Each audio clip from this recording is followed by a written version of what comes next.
کملورو مشرانو همزولو ځوانانو کشرانو پرجوش د جے آئی یوتھ ځوانانو السلام علیکم ورحمۃ اللہ وبرکاتہ. زما خبرونو ډېر دروند استقبال زمونږ ډېر انتظار تاسو وکړو. ستاسو مخونو ته ګورم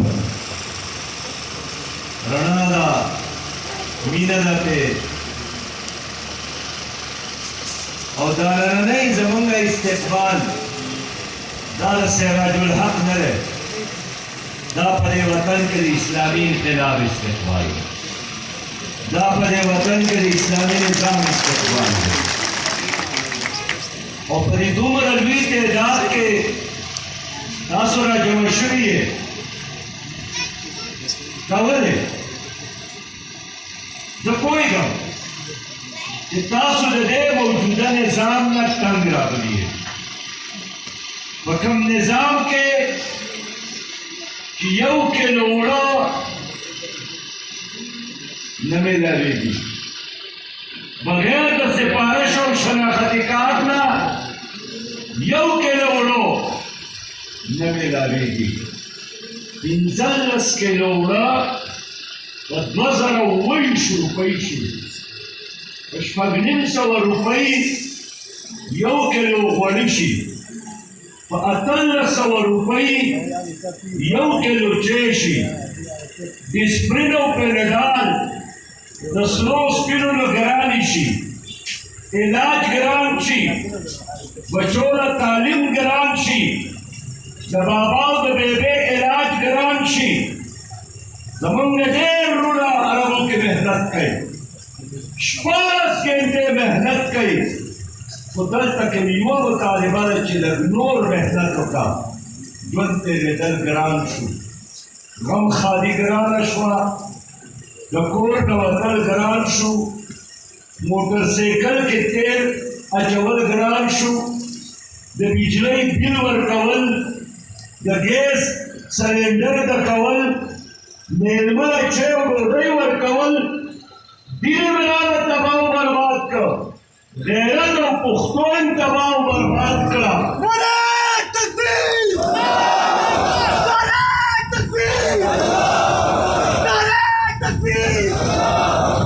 ځوانانو زه ستاسو ته د ورورولۍ یو جرګې نه راغلم. مشران ناست دي، د ټولو نه مخکې د ملک بابا عبدالمتین، د میا عبدالاقبال حسین، د ډاکټر شاه محمود او د ټولو وروڼو شکریه ادا کوم. جماعت اسلامي کې د شمولیت اعلان وکړو. 10 کاله بابا په مسلم لیگ کې تېر کړي. میا اقبال حسین، ډاکټر شاه صاحب، دا ټول درانه درانه خلک جماعت اسلامي کې اعلان وکړو. زور کا پخیر علیه نو زه بنیادي طور تاسو ته یو جرګې راغلی، د ورورۍ جرګه، د مسلمانۍ جرګه. زه پوهېږم په دې کې د هرې پارټۍ خلک راغلی دی، څوک لیدو له راغلی، څوک اورېدو له راغلی. او دغه شان دا جلسه د بحرین او د دې علاقې او نماینده جرګه ده، زمونږ د کور او د نغري یو مجلس دی.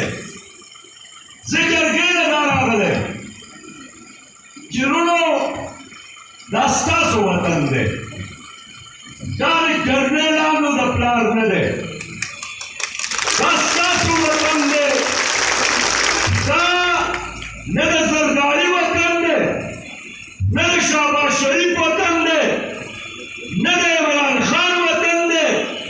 دا دوی چې پکې غوبلې شروع کړي دي، دا دوی چې پکې انډوخل شروع کړی، او د دوی مطالبه هم دا ده چې دا 30 کروڑه انسانان زمونږ غلامان دي.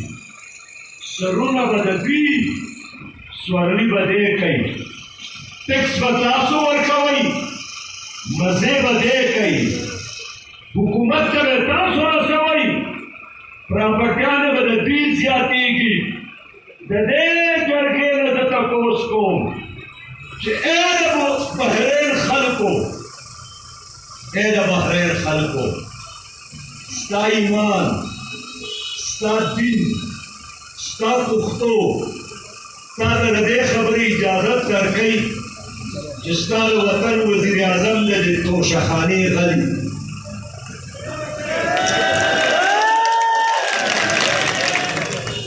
د دنیا ته به سترګې څنګه غلوئ؟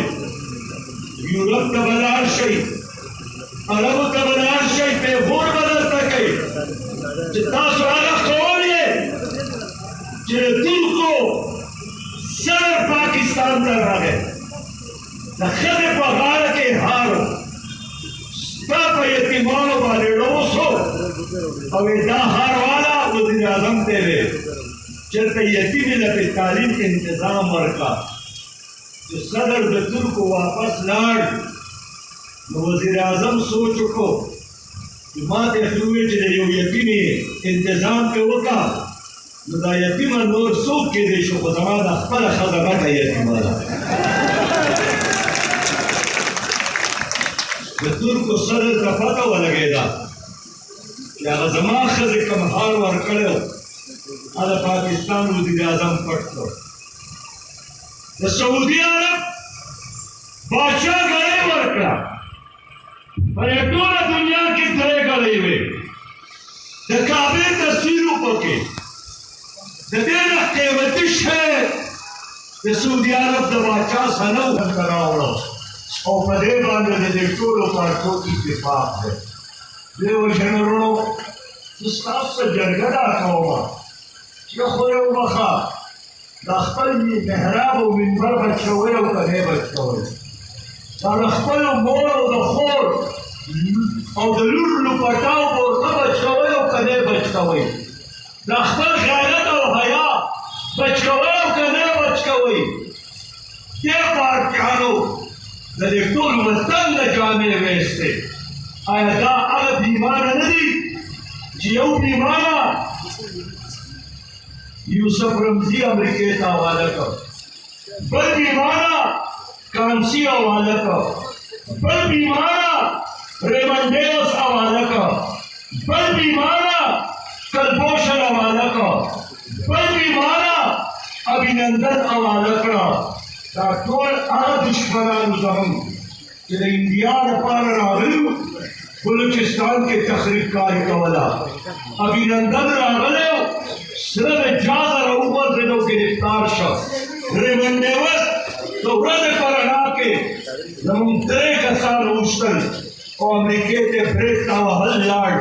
خو دې بې غیرته حکمرانانو په ځای د دې چې پانسي کړي وی، په ځای د دې چې نشان عبرت هم جوړ کړی دی، خو دوی د امریکې نه هېرېدل، انډیا نه هېرېدل، ابھینندن هم پرېښود، کلبوشن هم، ریمن ډیوس هم. دا هغه بې غیرته خلک دی چې په دې دنیا کې چا هم دا ظلم نه دی کړی چې د وطن د اسلامي وطن سفیر ملا عبدالسلام ضعیف یې ونیو، په خپل پټکي ورله لاس او خولې وتړل او د الوګانو د بورۍ غوندې جاسټرار کړ، امریکې ته یې حواله کړ. ملا عبدالسلام ضعیف کتاب ولیکه په پاکستانیانو، وایي چې کله پاکستانیانو زه امریکې ته حواله کولم نو زما د واسکټ په جب کې قرآن کریم و، نو هغه امریکني زما هغه قرآن کریم د جب نه راویسته او لکه د بسکټ د ډبې په شان یې ګزار کړ، او دې بېایمانه حکمرانانو تماشه کوله. ما ته یې سترګې نشي کولی وهلی، ځکه چې د سترګو د کولاوېدو جرأت یې نه کېده. دا هغه خلک دی چې زمونږ خور ډاکټر عطیه یې امریکې ته حواله کړې ده، 80 کاله سزا یې ورته اورولې ده. یې د بحرین ورو زه د ډاکټر عطیې د بچو سره میلاو شوم، د هغه د یو بچي نوم احمد